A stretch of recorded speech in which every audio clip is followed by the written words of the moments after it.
So again, I'm Jackie Kelm, and I'd like to welcome you to part 3 of the Staying Sane series, which is all about how to keep it together when the world is falling apart. There's so much craziness going on around us, and I really just felt people really need some tools and things to be able to deal with these things now. And this is what my work is all about. And I've been doing this for over 20 years, helping people get happier and more engaged on the job and in their own lives. And there's just never been a better time to be sharing this work. So really excited and appreciate all of you who are here live with me today. I'm on my phone for the first time, and it's a little tricky because I'm sort of technology challenged. So I see the little comments sort of popping up here and there, and then they disappear. But Ashley's also moderating, and if you have something you really want to call my attention to, she can help me as well. And so for today, again, this is part 3. And today what we're going to talk about is how to deal with very sort of like crisis situations, or when you have a really big difficulty, something that's waking you up in the middle of the night, something you really need to get some focused help with in order to move up that emotional scale. And, we talked earlier about how there's an emotional scale of, you can rate your emotions in terms of sort of worst to best. And that progress sometimes is just moving up within that negative range. So for example, going from hatred to anger would be progress, or going from anger to frustration is progress. And so when we look at trying to move forward in our life and feel better, sometimes we're reaching for something that can still feel negative, but it's a better negative, if you will. And we'll talk more about that. Okay, real quick, I wanted to also just do a 1-minute update of the first 2 sessions, just to kind of remind everybody about some of these key ideas, and for those of you who may be new, so you can jump right in with us. And one of the big ideas I talked about was this idea that our brain actually has 2 parts to it. We have this reptile brain, and then we have what I call the cortex. And the reptile is, a lot of you have probably heard about this, but so the reptile sort of sits at the base of our brain, at the base of our head, and this governs a lot of our automatic functions, our heart rate and breathing and so forth. It's really important, but it's also what scans for threats and creates a threat response in us. And so anytime that something's going on where we're not feeling too safe, or we're worried or so forth, this is the brain that's active. And right now in today's world, with all of the craziness, and oh my gosh, there's so much, right, between pandemics and climate changes and political issues and all this stuff, this brain ends up being active a lot, or all the time. And it should just be kind of sitting down here, and then the cortex, which is on the top, is the one we really want driving the show, because the cortex is our thinking brain. This is the one that can analyze and think clearly, make good choices. This is the brain we really need for today's world. The issue we have is that we're wired backwards, because evolution happens very slowly. Our brain evolves very slowly. For most of our time here on the earth, this is the brain we needed, because we needed to run away from wild animals, and we needed to, try not to starve, and we needed to fight. So this was the brain. But in today's world, this is the brain we need, and it's not the one that shows up. And so that's what this work is about. That's what we're going to talk about today. How do you get your cortex in the game so you can really feel better and you can function optimally? All right. And so staying sane, what does that mean? So we've identified 3 different pieces. Number 1 is you're thinking clearly. Number 2 is you're taking appropriate action for the situation. And then number 3 is that you feel good. So there's these 3 parts: think, act, feel. And when you go back to these 2 brains, the brain that thinks the most clearly and does the best job is the cortex, not the reptilian brain. The one that then acts appropriately because it's thinking clearly is the cortex. And then the one that has all the good feelings and the good neurochemicals that make you want to go do things and to get excited is this brain. So just to say, this is the brain we're trying to engage. And today we're going to talk about what I call the Flourishing Formula, which is how to go from here, this is tricky, to here, right? So you want to have, right now, if you're, whatever's keeping you up in the middle of the night, when you wake up at 2 in the morning or whatever your time is, that's because this brain is freaking out. It's like, oh my gosh, we need to worry about this. We need to think about this. And meanwhile, this is the one that's going to help you go back to sleep and calm you down. And this is the one that's going to help you figure things out. So how do we get there? All right, so let's look at this. And because I don't have the chat's a little tricky here. I like to use that. And because this is Facebook Live and I can only talk at you, which drives me crazy, honestly, I'm going to be doing a lot of talking at you. So I would like all of you to get out either some paper or something you can take notes on, if your phone or your computer, whatever, however you like to do that. You're actually going to get an opportunity to do this, to work on something in your life that is bothering you. So think of something right now that is waking you up in the middle of the night, literally, or something that's really frustrating you, annoying you, bothering you. You know, there's a lot to pick from. So, and I'm going to give you an opportunity to actually work through this step by step. So by the end of our time together, you're going to have some clarity and you're going to feel better about it. And you're going to have a sense of how to move forward. Okay. All right. So here we go. So first of all, now that you have this pain point, this thing that is bothering you, I'd like you to think about the negative feeling you would associate with that, or how you feel when you think about this. So, for example, if I'm very, let's say, politically, right? I don't like what the other side is doing, and I feel very, I might feel afraid about what I see, or I might feel angry about what I see, or so. Pick a word: anger, frustration, fear, sadness, that describes this negative emotion that you're feeling, because we're trying to find your baseline starting point. Okay, so identify that negative feeling, and then write it on your paper or in your phone or wherever it is that you're taking some notes, and we're going to work on that. So that's your starting point on this emotional scale. All right, now what I'd like you to do, and sometimes it's going to be a little tricky, you know what you don't want. Now I want you to identify the feeling that you do want. And what we do want is not always the opposite of what we don't, which is, let me explain what that means. So let's say I said I was angry. I gave the idea of the political situation, right? So I feel angry about what I see going over there. Well, the opposite of that isn't necessarily not feeling angry. It might be that I want to feel safe, or I want to feel happy. I want to feel confident. I want to feel whatever it is that you want to feel, but identify that good feeling that you're really wanting to move towards. And you'll know it because inside you'll be like, oh, that's it. That's the cortex feeling, right? The negative feeling, this is what the reptile is generating, but we got to help the cortex figure out what it wants to actually create instead. Okay, so that's your positive feeling. All right. And now what I'd like you to do is to mark on a scale of 1 to 10 these two feelings. And I had a really wonderful graphic that is not here.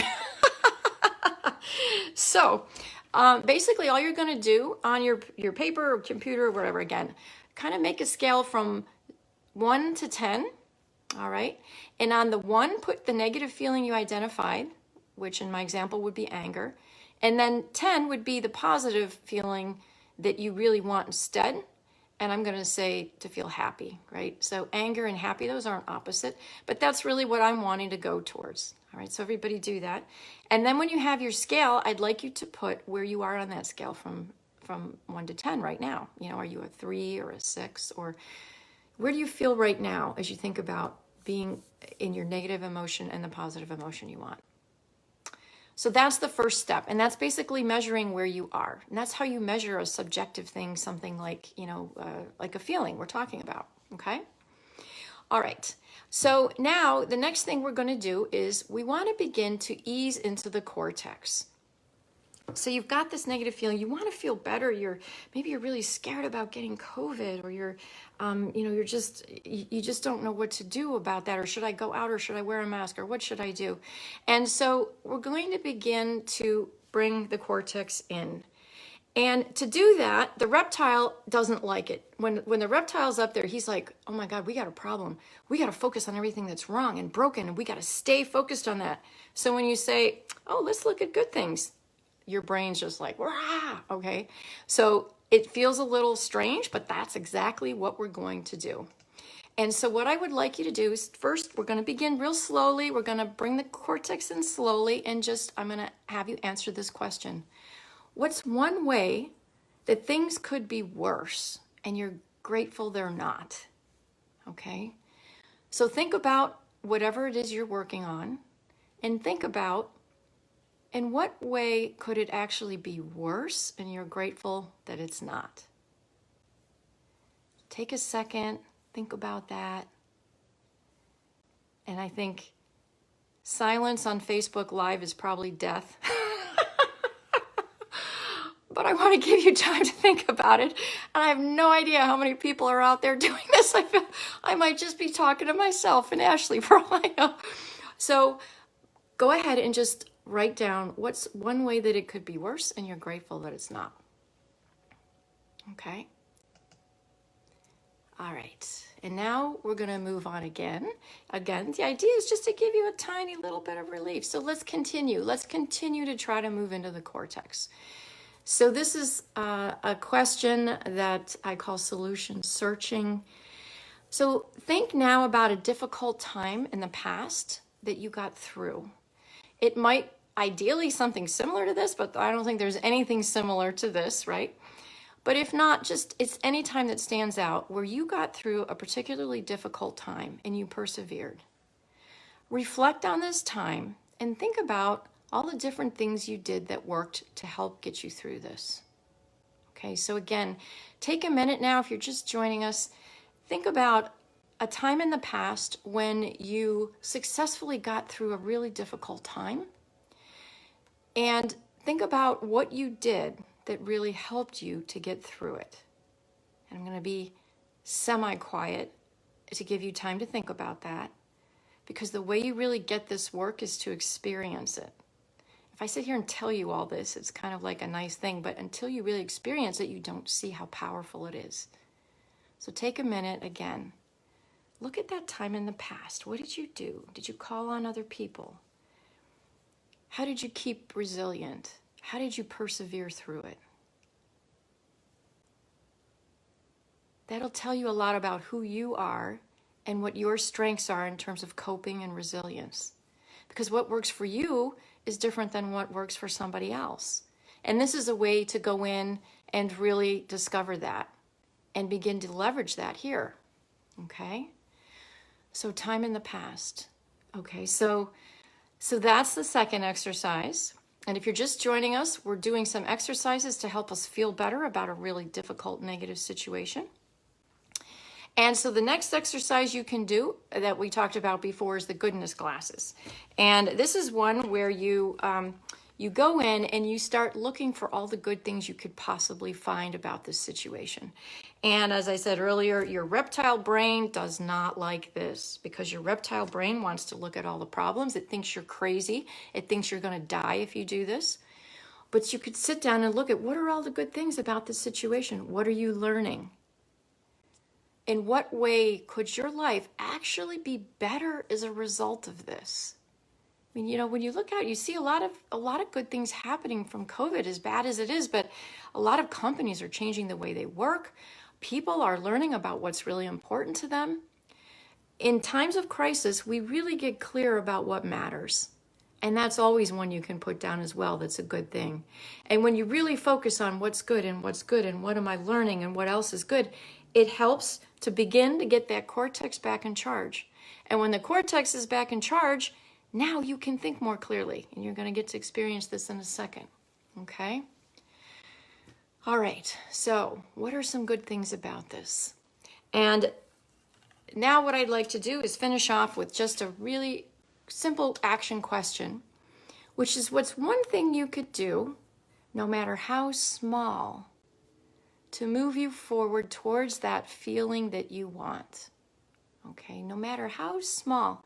Small steps are how we make big change. The brain doesn't like big change. That's terrifying to the alligator. But if you come in and you say, hey, we're just going to do this little thing. It's okay. It'll keep them down. Keep your cortex up there, right? What's one thing you could do, no matter how small, to help move you forward towards this feeling place you want? And I want to point out that asking this question now, after you've had this opportunity to be in your cortex, is going to give you a very different answer than if you had asked it when you were in fear. right? So this idea, I hope you're starting to see that we need to think good to feel good.